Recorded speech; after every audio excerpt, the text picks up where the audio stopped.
Dear students and viewers, we have been meeting each other after a long gap due to some personal reasons, but now you will get the videos consistently for you, and today's topic I have taken for discussion is the derivative.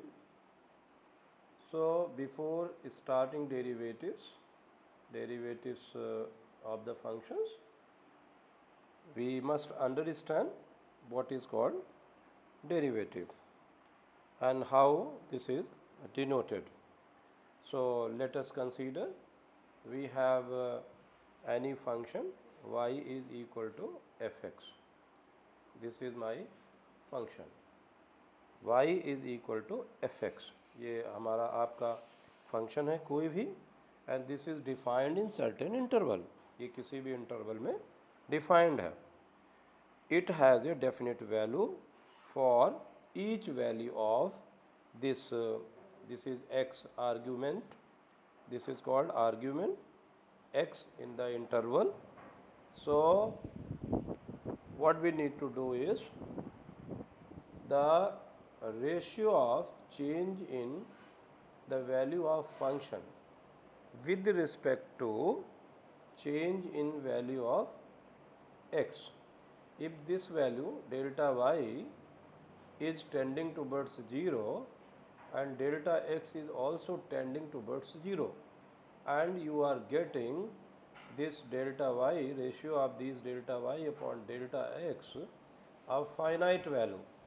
ये कोई भी finite value है, तो finite value, तो जो delta y upon delta x है ये derivative कहलाएगा, and this is denoted by either f dash of x और f prime of x is equal to limit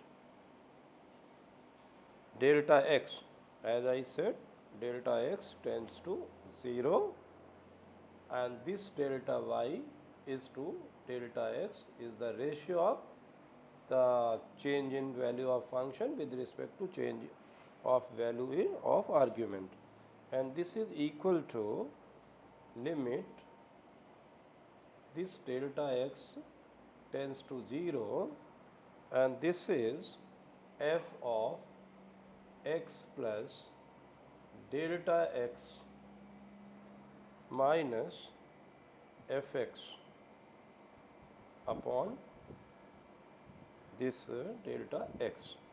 So basically this is called derivative of given function y is equal to fx with respect to the argument x is the limit of the ratio. So basically this is the limit of the ratio of delta y is to delta x when delta x tends to 0. In later chapters we will discuss the right hand limit and left hand limit also. So now what is the now second thing I would like to tell you, what is the geometric meaning of this differentiation. This is the question where we can understand this as a graph. So इसका geometric meaning क्या है इसको आप हम समझ लेते हैं. तो geometric meaning के लिए देखिए, let us consider a function in coordinate system.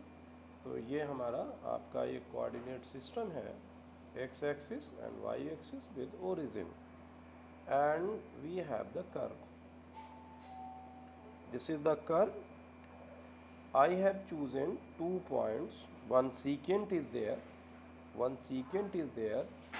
That is here, cutting our axis at the 2 points P and Q. And this is the negative side of the x-axis. And angle is here. This is theta. तो अब यहाँ पर क्या होगा कि जो ये y है, देखिए यहाँ पर जो पूरी पॉइंट है ये x कॉमा y है, और फिर इसमें चेंज आपने कर दिया वैल्यू में. तो यहाँ पर ये जो वैल्यू है ये डेल्टा x में चेंज किया, तो यहाँ पर जो वैल्यू है ये इसका डेल्टा वाई में चेंज आ गया। तो ये जो पॉइंट Q है इसका कोऑर्डिनेट हो जाएगा x plus delta x comma y plus delta y. मुझे I hope you are following the explanation now. अब इसमें क्या करना है, जैसा कि मैंने पिछली डेफिनेशन में पढ़ा कि जो हमारा ये पी क्यू है, ये जो पॉइंट हमारा पी क्यू है, ये जो चेंज है तो P Q tends to zero. P Q जो है टेंड्स टू ज़ीरो, ये एरो लगा दिया, tends to zero. P Q tends to zero are to a single point, are to a single point. Then whenever we will show this graphically, then the curve will be this, and this point will store to single one, say P point, and then the tangent which we are showing here, no, this tangent will represent the here let us taking up the tangent here, this tangent line, this one. So tangent will show the differentiation. So here if this angle is, as I said earlier also, this is the alpha.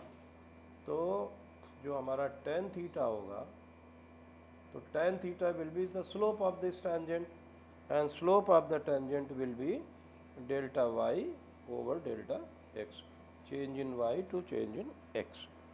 So this means the value of the derivative for a given value of x is equal to tangent of the angle formed by the line tangent to the graph of the function.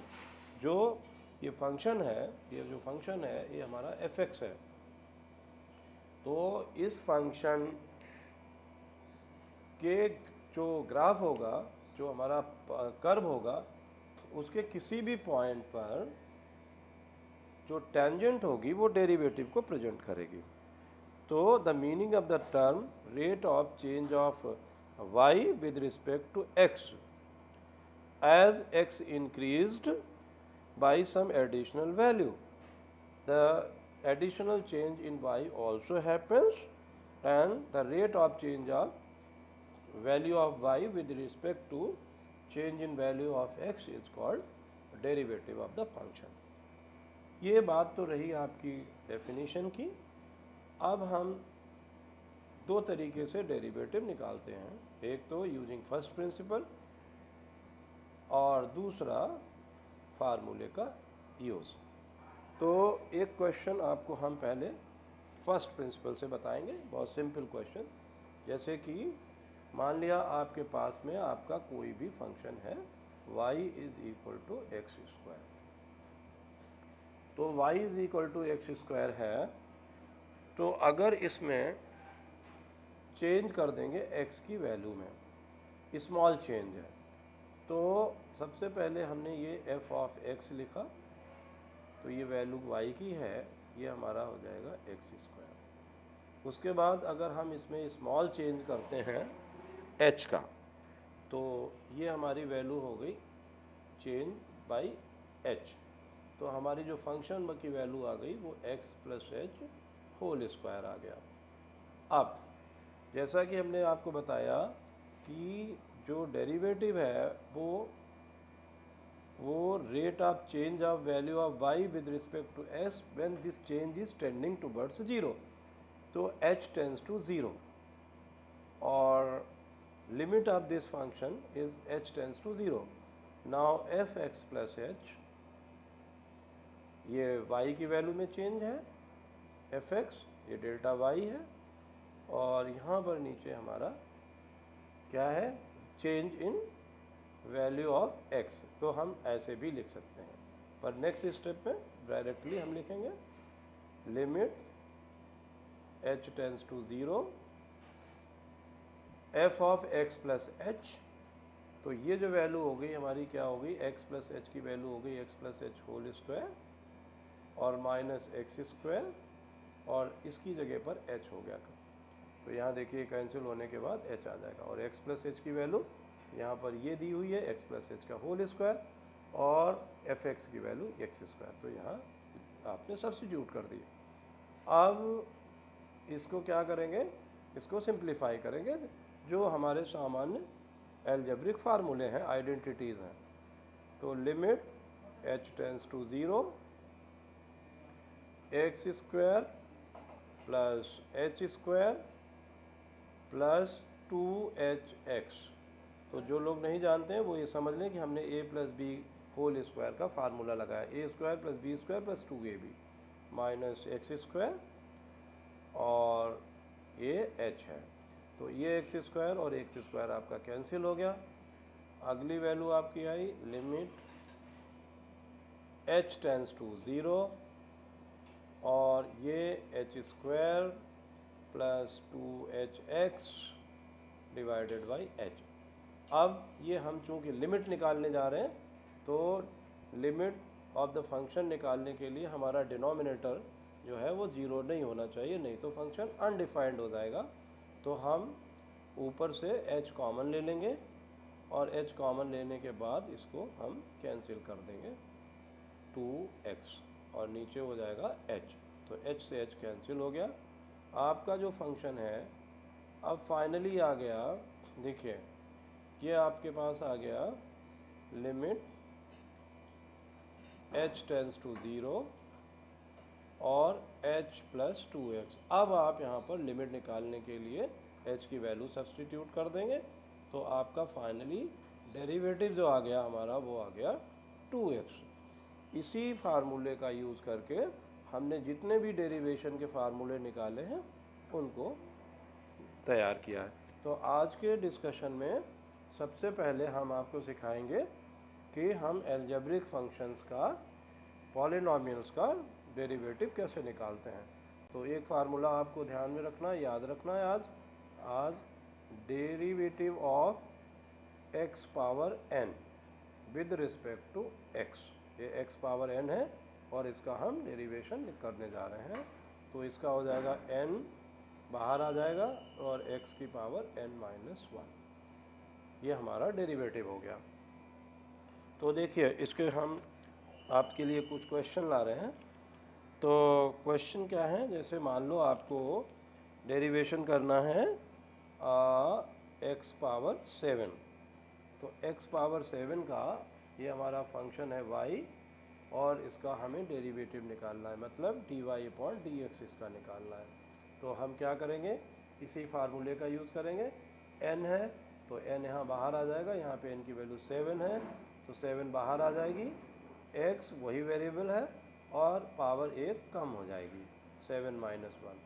तो ये हो गया आपका 7 और x की power 6, ये हमारा derivative हो गया। यहीं पर एक चीज़ और समझ लें कि अगर आपके पास कोई कांस्टेंट वैल्यू है, जैसे डेरिवेटिव निकालना है 5 का, तो इसके साथ तो x की वैल्यू वेरिएबल है नहीं, तो किसी भी कांस्टेंट वैल्यू का डेरिवेटिव 0 हो जाएगा, चाहे वो कोई भी वैल्यू हो, d/dx कोई भी कांस्टेंट वैल्यू हो उसका डेरिवेटिव आपको 0 हो जाएगा, 0 लिखना है। अब अगर मान लिया, तीसरी चीज़, अगर मान लिया आपका फंक्शन जिसमें आपका ये कांस्टेंट भी है और ये डेरिवेटिव वेरिएबल है उसकी पावर 5 है, तब क्या करेंगे, इसमें आप बहुत सावधानी बरतें, बी कॉन्शियस। तो इसका डेरिवेशन हो जाएगा dy/dx।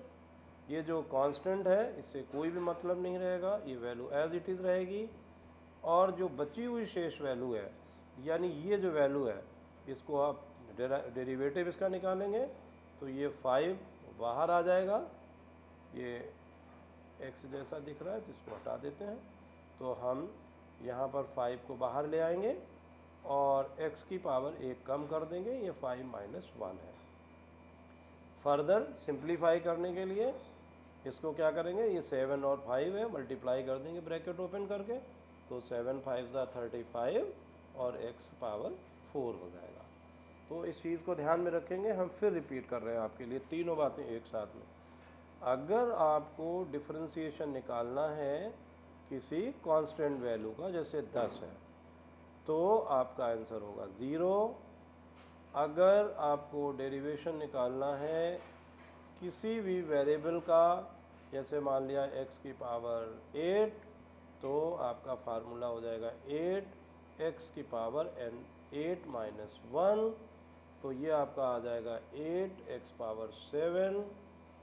और अगर इसी में दोनों वैल्यू हों, जैसे आपको डेरिवेशन निकालना है d/dx 10x पावर 8, तो ये जो 10 है ये न्यूमेरिकल वैल्यू है, इसको बाहर निकाल लेंगे और डेरिवेटिव निकालेंगे आप x पावर 8 का। तो मतलब ये आपका हो जाएगा, ध्यान दें आप इन चीज़ों को, ये हो जाएगा 10, इससे कोई मतलब नहीं, ये बाहर रहेगा, 8 बाहर आ गया, x raise to power 8 minus 1, तो ये हो जाएगा आपका 80x पावर 7। तो उम्मीद है कि आपको एल्जेब्रिक एक्सप्रेशंस का डेरिवेशन समझ में आ गया होगा। अब मान लिया आपके पास में फंक्शन है जिसमें बहुत सारे टर्म दिए हुए हैं, जैसे मैंने दे दिया आपको 5x की पावर 3, 2x पावर 2 और x power whatever you want to take, plus you can take here constant term 7। तो इसका डेरिवेटिव ये सारे टर्म अलग अलग ट्रीट करेंगे। देखिए ये 5 यहाँ रहेगा, ये जो 3 है ये आपका आ गया, x की पावर 3 में से एक कम कर दीजिए, प्लस ये 2 ऑलरेडी बाहर है, ये पावर वाला 2 यहाँ आ जाएगा, और x की पावर 2 माइनस 1 हो जाएगा, और ये जो कांस्टेंट टर्म है इसका डेरिवेटिव 0 हो जाएगा। तो ये आपके पास हो गया 15x पावर 2, और ये हो गया 4x पावर 1, और ये आपका हो गया डेरिवेटिव फंक्शन का। तो उम्मीद है आपको ये बात मेरी समझ में आई होगी। इसी के कंटिन्यूएशन में अब आपको रोज़ नए नए वीडियो मिलते रहेंगे। आप चैनल को सब्सक्राइब भी कर लें तो अच्छा होगा। Thank you very much.